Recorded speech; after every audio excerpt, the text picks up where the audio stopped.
जय हिंद दोस्तों, मैं अनुज वशिष्ठ आपका स्वागत करता हूं आपके अपने चैनल सीडीएस बुलेट पे। जैसा कि आप देख पा रहे हैं, हम सीडीएस 2023 के ज्योमेट्री के क्वेश्चन आज करने जा रहे हैं। तो पहले क्वेश्चन के साथ स्टार्ट करते हैं। पहला क्वेश्चन ये लिखा है कि एक वृत्त की दो समांतर जीवाएं हैं, पैरेलल कोड्स हैं ए बी और सी डी, और ये 60 और 80 सेंटीमीटर है और केंद्र के एक ही तरफ है और 10 सेंटीमीटर दूर है। तो आपसे पूछ रहा है कि वृत्त की त्रिज्या कितनी होगी। तो ये बहुत आसान सवाल किस तरह से होगा। सबसे पहले हम एक सर्किल ले लेते हैं। ये सर्किल, इस सर्किल में ये सेंटर और इस सेंटर से जाने वाला ये डायमीटर, इस डायमीटर के दोनों ये पैरेलल हैं ए बी और सी डी। तो मैं इसको, इन दोनों को पैरेलल मान देता हूँ। ये ए बी है जो 60 सेंटीमीटर है, ये सी डी है जो 80 सेंटीमीटर। हमें पता है कि कोड किसी भी सेंटर से कोड पर डाला गया परपेंडिकुलर उसको दो इक्वल पार्ट्स में डिवाइड करता है। तो सेंटर से अगर मैं कोड पर परपेंडिकुलर डालता हूं तो इस 80 सेंटीमीटर को 40 और 40 के पार्ट्स में डिवाइड करेगा और इस 60 सेंटीमीटर को 30 और 30 के दो पार्ट्स में डिवाइड करेगा। तो मैं यहाँ एक ट्राइंगल बना देता हूँ। ये भी एक राइट एंगल ट्राइंगल होगा और ये भी एक राइट एंगल ट्राइंगल बना दिया।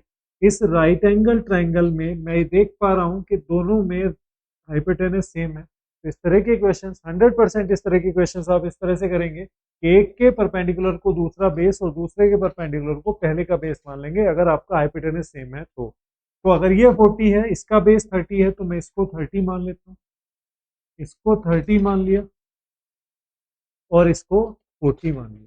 तो अगर इसको 40 मानता हूँ, अगर इसको 40 मानता हूँ तो ये कितना 10, और 10 सेटिस्फाई कर रहा है, इसका मतलब ये मेरी कंडीशन सेटिस्फाई हो गई। तो 40 30, इसका मतलब रेडियस कितना होगा। तो रेडियस होगा अंडर रूट में 40 का स्क्वायर और प्लस का 30 का स्क्वायर। ये आ जाएगा 1600 और 900 2500 यानी कि 50। और 50 अगर रेडियस है तो डायमीटर आपका इसका डबल हो जाएगी, 100 सेंटीमीटर आपकी डायमीटर होगी। तो ऑप्शन सी आपका आंसर हो जाएगा। नेक्स्ट क्वेश्चन की तरफ चलते हैं। क्वेश्चन नंबर 2 ये कह रहा है कि एबीसी एक समकोण त्रिभुज की भुजाएं हैं जहां ए बड़ा है बी से और बी बड़ा है सी से। ध्यान दीजिएगा, अगर ए बी से बड़ा है और बी सी से बड़ा है तो इसका मतलब एक समकोण त्रिभुज में, एक समकोण त्रिभुज में सबसे बड़ा होता है हाइपोटेनस। तो ये ए होगा, इसे आप बी मान लीजिए या सी मान लीजिए, इससे फर्क नहीं पड़ता। तो अगर मैं इसका एरिया निकालूंगा तो एरिया किस तरह से निकलेगा, बी इंटू सी बाई, यानी कि बेस इंटू हाइपोटेनस अपॉन 2 करके इसका एरिया आ जाएगा। और ये कितने के बराबर है, ए प्लस बी प्लस सी, ए प्लस बी माइनस सी, ए प्लस सी माइनस बी और ए माइनस बी माइनस के सी। नेक्स्ट स्लाइड में इस चीज को देख लेते हैं कि अगर हीरोन फार्मूले पे आप नजर डालेंगे तो Heron formula S S minus A S minus B S minus C करके होता है। एस की जगह आप A plus B plus C बटे 2 रख सकते हैं और एस माइनस ए की वैल्यू आएगी बी प्लस सी माइनस ए अपॉन में 2। इसका मतलब एरिया ऑफ ट्राइंगल कुछ आप इस तरह से निकाल सकते हैं। अगर एरिया ऑफ ट्राइंगल इस तरह से निकल रहा है तो ध्यान दीजिए, तो मैं कह सकता हूं कि ये आ जाएगा 1/4। अगर मैं इसको इसका स्क्वायर कर दूं, क्योंकि यहाँ अंडर रूट में नहीं दे रखा, तो अगर मैं इसका स्क्वायर कर दूंगा तो आप कह सकते हैं कि सर 1/16 ब्रैकेट में ए प्लस बी प्लस सी, उसके बाद बी प्लस सी माइनस ए, सी प्लस ए माइनस बी और ए प्लस बी माइनस सी। ये कितने के बराबर होगा, अगर उधर स्क्वायर किया है तो इधर भी स्क्वायर करना पड़ेगा। बी स्क्वायर सी स्क्वायर अपॉन में कितना 4 आ जाएगा।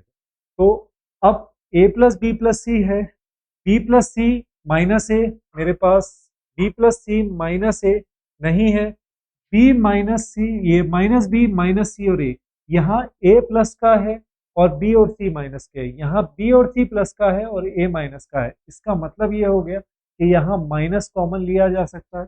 तो अगर मैं माइनस कॉमन ले लेता हूँ तो बी और सी प्लस के हो जाएंगे और ए क्या हो जाएगा, माइनस का हो जाएगा। इसका मतलब ये है कि इसकी वैल्यू अगर मैं माइनस ले लेता हूं तो इसके बराबर है। तो अगर इसकी वैल्यू मुझे निकालनी है तो 4 से मैं 4 कैंसिल कर देता हूं, क्या बचता है 1/-4। तो इस टोटल की वैल्यू कितनी आ जाएगी? इस टोटल की वैल्यू आ जाएगी सर b² c² में -4 की गुणा हो जाएगी, तो आपका आंसर आ जाएगा -4 b² c²। तो बी आपका आंसर बनता है। नेक्स्ट क्वेश्चन की तरफ चलते हैं। नेक्स्ट क्वेश्चन आपका ये है कि अगर अर्धवृत्त में बड़े त्रिज्यखंड में कोण समकोण से कम होता है, अर्धवृत्त से बड़े त्रिज्यखंड में कोण समकोण से कम होता है, और यदि किसी चक्रीय चतुर्भुज के सम्मुख भुजाओं के युग्म की दो भुजाएं अगर आपस में बराबर हैं तो उनके विकर्ण भी बराबर होंगे। तो अर्धवृत्त से बड़ा अगर कोई त्रिज्यखंड है तो अर्धवृत्त से बड़ा त्रिज्यखंड किस तरह से होगा? ध्यान दीजिए, अगर कोई सर्किल है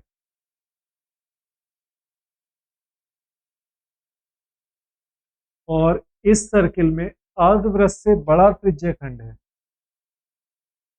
तो अर्धवृत्त से बड़ा त्रिज्यखंड आपका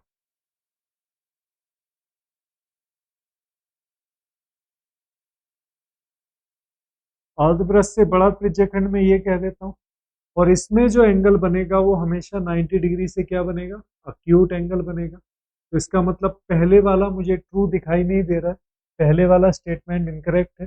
दूसरा, अगर कोई चक्रीय चतुर्भुज है, दूसरा देख लेते हैं।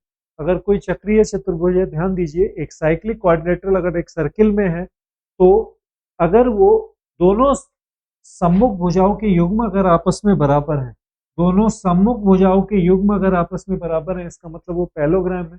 अगर वो पैलोग्राम है तो एक सर्किल में पैलोग्राम हमेशा एक रेक्टेंगल होता है, और एक रेक्टेंगल के दोनों डायगोनल क्या होंगे? आपस में बराबर होंगे। इसका मतलब फर्स्ट करेक्ट नहीं है, सेकंड ओनली करेक्ट है। तो ये आपका क्या हो जाएगा? ये आंसर हो जाएगा। ठीक है, नेक्स्ट क्वेश्चन की तरफ चलते हैं। नेक्स्ट क्वेश्चन ये है कि एबीसी एक राइट एंगल ट्राइंगल है जिसमें बी 90 के बराबर है।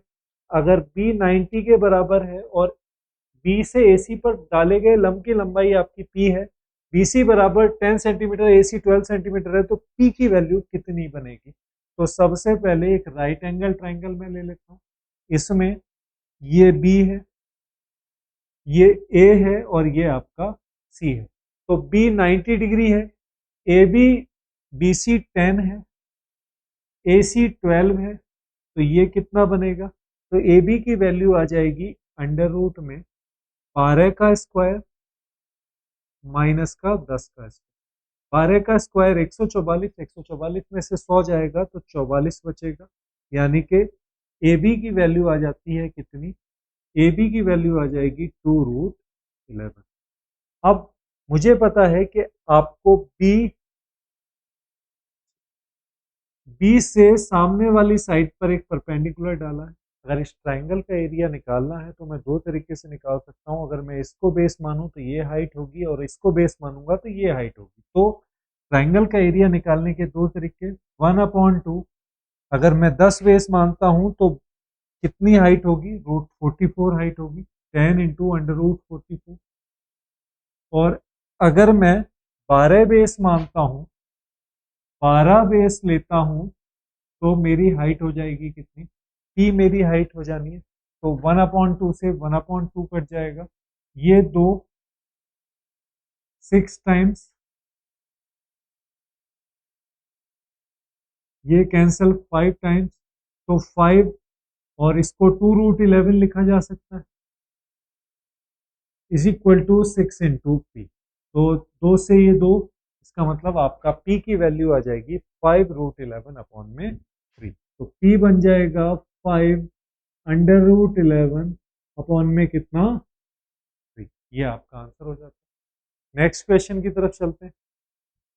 नेक्स्ट क्वेश्चन अब ये है कि दो सर्किल हैं C1 और C2, समान चाप केंद्र पर 60 डिग्री और 75 डिग्री का कोण बनाते हैं, तो C1 की त्रिज्या का C2 की त्रिज्या के साथ अनुपात कितना है?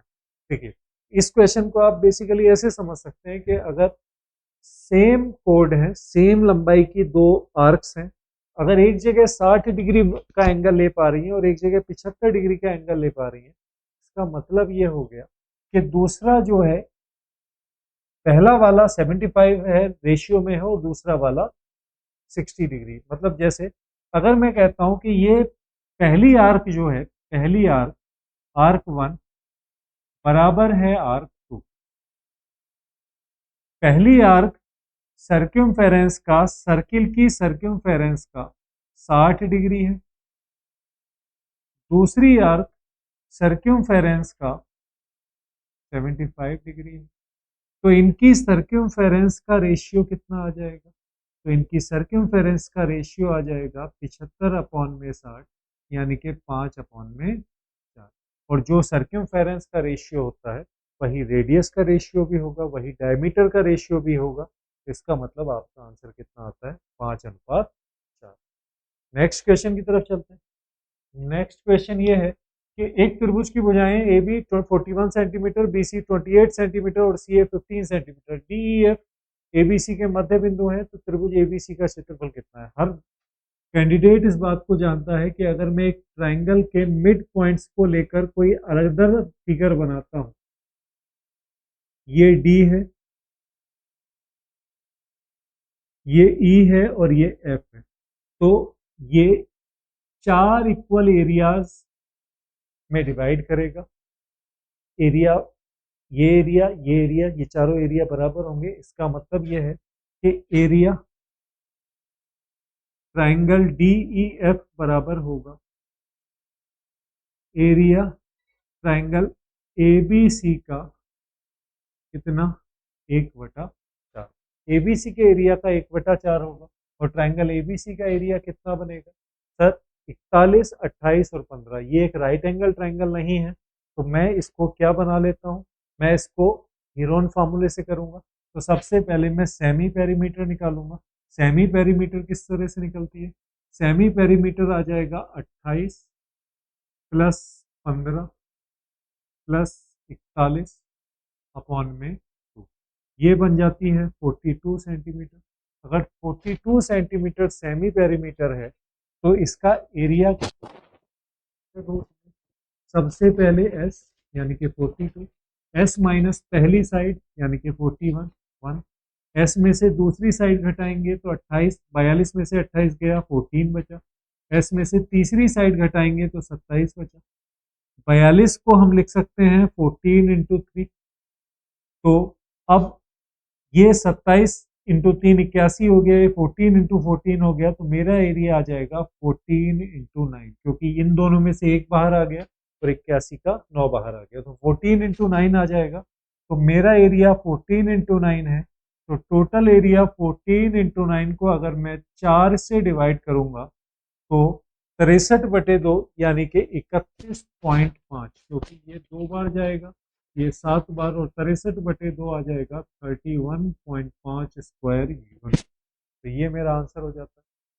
तो बहुत आसान बेसिक क्वेश्चंस के साथ पीडीएफ ज्योमेट्री है। क्वेश्चन नंबर, नेक्स्ट क्वेश्चन पे आते हैं। एक समकोण त्रिभुज है एबीसी, इसका कर्ण 3√5 सेंटीमीटर है।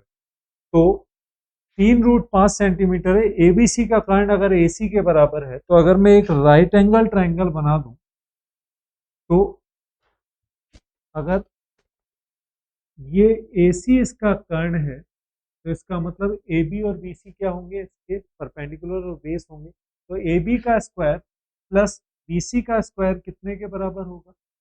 ए B square plus B C square बराबर होगा 3√5 के स्क्वायर के। और 3√5 का स्क्वायर कितना होगा? 45। 3√5 का स्क्वायर होगा 45। अब ए बी को डबल कर दिया। जब मैं ए बी को डबल कर रहा हूँ और उसके बाद बी सी को 3 गुना कर दिया, तो बी सी को 3 गुना कर दिया। उसके बाद अब जब मैं इनको जोड़ रहा हूँ, जब मैं इससे राइट एंगल ट्राइंगल बना रहा हूँ, तो नया कर्ण कितना हो रहा है? 15 सेंटीमीटर। इसका मतलब इसका स्क्वायर प्लस इसका स्क्वायर इसके स्क्वायर के बराबर होगा। तो अगर मैं इसका स्क्वायर करता हूँ तो कितना आएगा? 4ab square.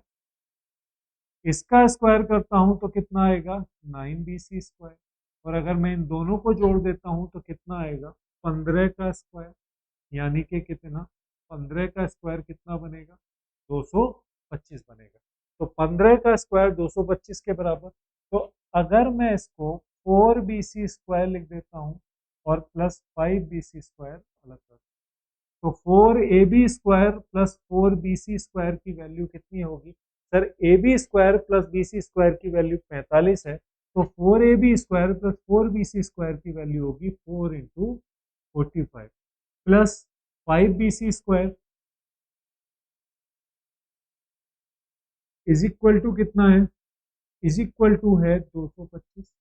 तो 5bc² इज इक्वल टू कितना 45 आ जाएगा। इससे ये 9 टाइम कैंसिल होगा। बीसी की वैल्यू आ जाएगी कितनी 3 सेंटीमीटर। बीसी की वैल्यू 3 सेंटीमीटर आ जाएगी। अब बीसी स्क्वायर कितना हो जाएगा सर, 3 का स्क्वायर कितना 9, 9 में कितना जोड़ें कि 45 आ जाए, तो 36, और 36 किसका स्क्वायर है, 36 6 का स्क्वायर है। इसका मतलब ए बी की वैल्यू कितनी होगी 6 होगी, बी सी की वैल्यू कितनी है 3 है, तो मेरा आंसर कितना होगा A B plus B C आपका 9 सेंटीमीटर के बराबर आ जाएगा। नेक्स्ट क्वेश्चन की तरफ चलते हैं। नेक्स्ट क्वेश्चन ये है कि कोड, दो पैरेलल कोड्स हैं 60 सेंटीमीटर और 80 सेंटीमीटर की respective, same, they are on the same side of centre और 10 सेंटीमीटर अपार्ट हैं, ठीक है ये चीज। और उसके बाद ये कहा जा रहा है कि अगर ए बी कोण सेंटर ओ पर अल्फा कोण